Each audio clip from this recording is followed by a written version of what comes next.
Assalamualaikum warahmatullahi wabarakatuh. Selamat berjumpa kembali dengan saya Abdul Muiz. Kali ini saya akan berbagi ataupun sharing dengan kawan-kawan tentang permasalahan minyak gas, minyak rem, minyak kopling. Ya, ini mungkin video ini sengaja saya buat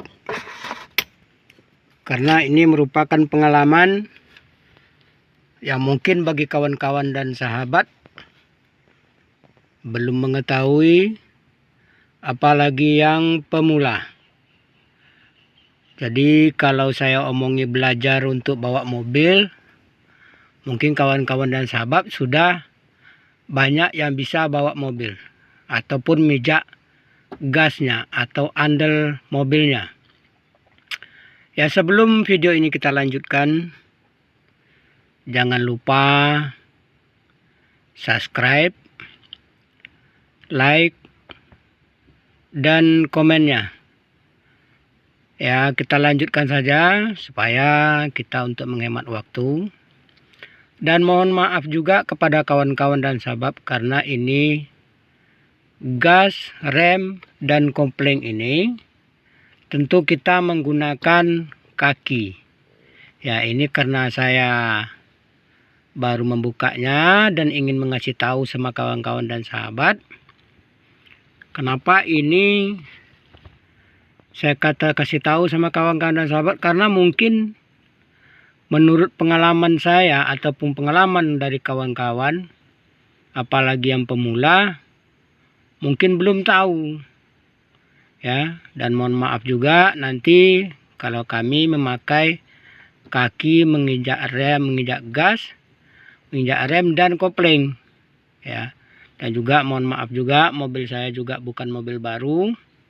Ya, mobil saya pakai setiap hari. Ya, sekarang akan kita coba prakteknya.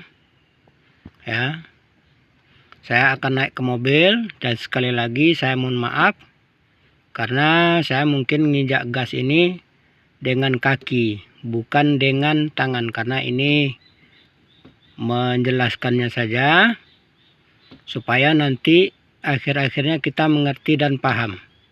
Ya, kita lanjutkan. Ya, mohon maaf sekali lagi kawan-kawan dan sahabat. Ini adalah kopling. Ya, kopling mobil. Ini rem. Ini gas. Kenapa saya kasih tahu atau masukan kepada kawan-kawan dan sahabat tentang permasalahan gas, rem, dan kopling ini? Di sini banyak keuntungan.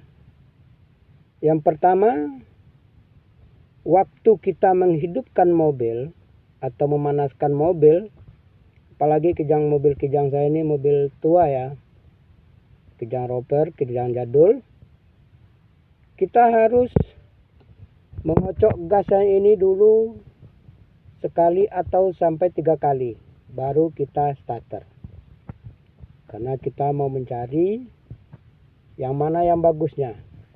Ya, itu untuk kalau di pagi hari. Yang kedua, kegunaan rem dan kopling ini adalah apabila kita mau berhenti atau ngerem mendadak, jadi yang dipijak itu jangan kopling duluan. Kita harus memijak rem duluan.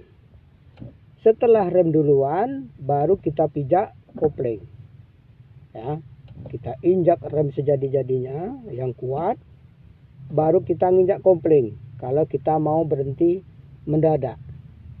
Begitu juga kalau kita mau berhenti biasa. Nah, kenapa saya sampaikan demikian? Jikalau nanti kita pijak mau berhenti, kita pijak kopling duluan, mobil tidak berhenti nanti, delosor aja. Ya, jadi dia terus berjalan. Tapi kalau rem dipijak terlebih dahulu, secara otomatis baru kita nginjak kopling, remnya sudah makan duluan. Dan juga keuntungan menginjak rem dan menginjak kopling ataupun menginjak gas ini, yang pertama, kalau keuntungan kita menginjak gas ini terlalu tinggi, ya, kita menekan kopling juga setengah. Ini akan menggerus kampas kopling. Jadi kita tidak boleh ngegas ini yang kuat dengan permainan kopling setengah. Ya. Ini tidak boleh. Kita gas injak kuat, kopling main setengah. Itu akan merusak kampas kopling. Jadi kampas koplingnya cepat habis. Nah, kita menjelaskan hal ini karena ini merupakan pengalaman. Jadi kalau kita ngegas mobil, dalam giginya masuk, ngegas, gigi masuk, andel masuk. Kita ngegas separuh, kopling dijak separuh. Ini akan menggerus kampas koplingnya. Ya, kampas kopling akan cepat habis. Dan juga nanti akan kebau di dalam mobil, bau terasa sangit atau bau karet kebakar.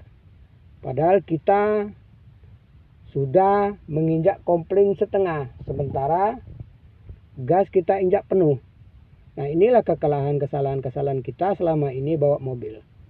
Kalau kita teratur bawa mobil ini tanpa menginjak kopling setengah, ya, setengah kita injak setengah dengan ngegas, itu insya Allah mudah-mudahan kampas koplingnya bisa tahan 8 sampai 10 tahun.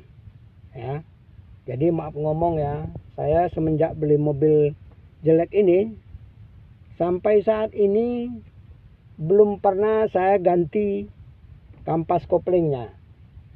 Kenapa saya buatkan demi video ini? Karena itu tadi. Jadi pengalaman saya ini bagi kawan-kawan dan sahabat mungkin bermanfaat.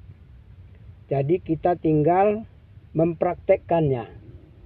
Nah, jadi hati-hati bagi kawan-kawan dan sahabat, apalagi yang pemula. Ya, kami ulangi sekali lagi, apabila kita mau mundur umpamanya kan, mau mundur, gigi masuk, gigi mundur. Ternyata kita menekan kopling setengah. Nah, itu sangat membahayakan kampasnya. Kampasnya akan cepat habis. Yang kedua, apabila kita ngegas, gigi masuk, kita ngegas, kopling tidak dipijak, mobil akan loncat nanti. Ya. Tapi kalau kita ngegas, gigi tidak masuk atau stabil normal, ya nggak masalah. Itulah yang harus kita hati-hati. Kenapa saya buat demikian? Banyak kawan-kawan dan sahabat tidak memahami tentang permasalahan ini. Memang kelihatannya sepele, ya, sangat sepele, tapi sangat bermanfaat. Ya, apalagi kawan-kawan sahabat yang pemula. Nah, bagi kawan-kawan yang ingin bertanya, silakan di komennya nanti bagaimana kelanjutannya. Jikalau kita sedang berjalan, mobil lagi lari, kaki kiri ini jangan selalu ditempelkan di andel kopling ini, lepaskan saja. Ya, biarkan kita nginjak gas, kopling lepaskan. Kita dalam perjalanan. Kopling ini gunanya apabila pertama kita mau berhenti, pijak rem terlebih dahulu, pijak rem baru kopling dipijak. Ya, jangan memijak kopling duluan baru kita nginjak rem, itu salah. Ya, kita mijak rem duluan baru kita nginjak kopling. Nah, biasakanlah kita di mobil sedang jalan, jangan dibiasakan kaki ini nempel ke kopling, karena ini sangat besar pengaruhnya dan akan merusak kampas koplingnya. Jadi kampas koplingnya akan cepat tergerus dan cepat minta diganti. Nah, yang susahnya lagi nanti kita lagi enak-enak di mobil, bawa mobil kok baunya bau sangit, kayak karet kebakar. Padahal koplingnya sudah tipis, karena kebiasaan kita ini meletakkan kaki di kopling setengah, atau waktu kita berjalan kaki sering nempel sini. Ini salah, karena dalam keadaan mobil berjalan, kampas kopling itu diperas sama matahari untuk memutar mesin mobil kita. Ya, itu yang bakal diperhatikan ya. Karena pengalaman ini ada kawan-kawan dan sahabat yang bertanya kepada kita. Kita jelaskan tentang ini. Rupanya ini sangat penting bagi kawan-kawan dan sahabat yang pemula. Ya. Demikianlah sharing ini saya buat, atau video-video ini saya buat. Mudah-mudahan bermanfaat bagi kawan-kawan dan sahabat, apalagi yang pemula. Lebih kurang kami mohon maaf. Kami sudahi, wabillahi taufiq wal hidayah. Wassalamualaikum warahmatullahi wabarakatuh.